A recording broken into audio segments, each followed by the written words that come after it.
Pedro Alves da Silva, eu fui orientado pela professora Roseli de Oliveira Nascimento, e o nosso trabalho é intitulado como Fitossociologia do Campo de Murundus, Golfinho, FAO-NB, Distrito Federal.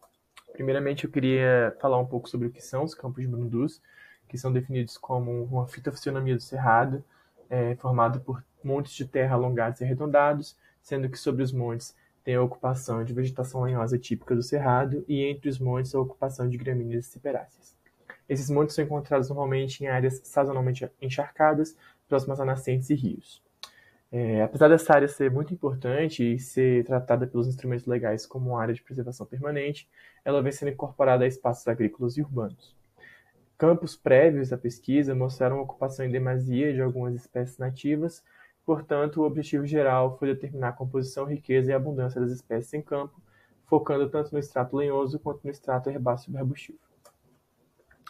A minha metodologia foi dividida em 3 etapas, com referência bibliográfica, fundamental para a comparação dos meus resultados com outros resultados em campos de Murundus, o método de intersecção na linha de Canfield, de 1949, com uma coleta de espécies e uma confecção de planilhas.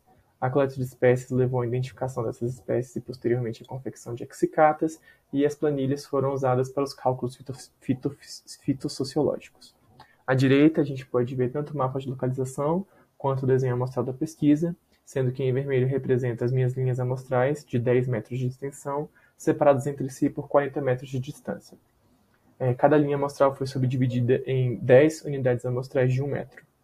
Como a gente pode ver, a área escolhida para o trabalho ela é dividida por 2 estradas de terra e tem como barreiras um pasto abandonado e uma área de cerrado nativo. Para explicar um pouco mais sobre a minha metodologia, eu trouxe esse perfil esquemático da Marimun alterado, onde eu desenhei essas fitinhas vermelhas para identificar a minha linha amostral e em amarelo as minhas unidades amostrais. Ainda para exemplificar, eu trouxe essas fotos dos trabalhos de campo, onde eu mostro que a medição da cobertura foi feita com a aplicação desse cano com uma fita métrica, onde eu mostrei a cobertura de cada espécie e o processo de coleta das espécies em campo. Os meus materiais e métodos, eu utilizei esses cálculos, ressaltando a importância dos cálculos de cobertura relativa, frequência relativa, valor de importância, que é a soma dos 2 anteriores, e o índice de Shannon modificado. A modificação no índice de Shannon veio pela alteração do número de indivíduos para o número de cobertura, visto que para o extrato herbáceo subarbustivo é muito difícil definir um indivíduo graças à rebrota radicular. No meu campo eu encontrei 130 espécies, divididas em 38 famílias, e a diversidade foi atestada como 3.4 através do índice de Shannon.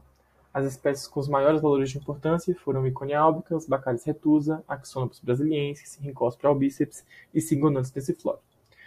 Outra espécie que merece muita atenção é Tremblea parviflora, por culpa do seu alto valor de cobertura. O campo apresentou uma elevada riqueza florística, muito semelhante ao encontrado em estudos realizados em outros estados, como Maricato e Resende. Entretanto, a composição de espécies se diferenciou bastante, visto que os autores encontravam tabebuia, Mataea guianensis e Erythroloctus tuberoso. Essas espécies ou não ocorreram na área, ou ocorreram de forma a não ter elevados valores de frequência e cobertura. Apenas Maricato 2017 verificou a ocorrência de valores elevados de frequência de Miconia albicans. Os valores de importância de Miconia albicans e Baccharis retusa foram excepcionais, em contraste com as outras espécies, o que pode indicar um possível descontrole populacional e um processo de superdominância, que causa alterações ecológicas. Pivelo abordou a questão da superdominância de espécies nativas, discorrendo um pouco sobre os impactos negativos. Esses impactos e esse processo pode ser desencadeado por distúrbios empregados no campo golfinho, como a proximidade com o pasto abandonado.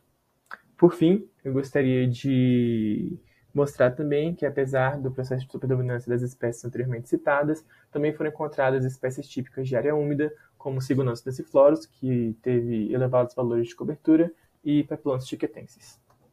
Essas são minhas referências bibliográficas, e muito obrigado pela atenção.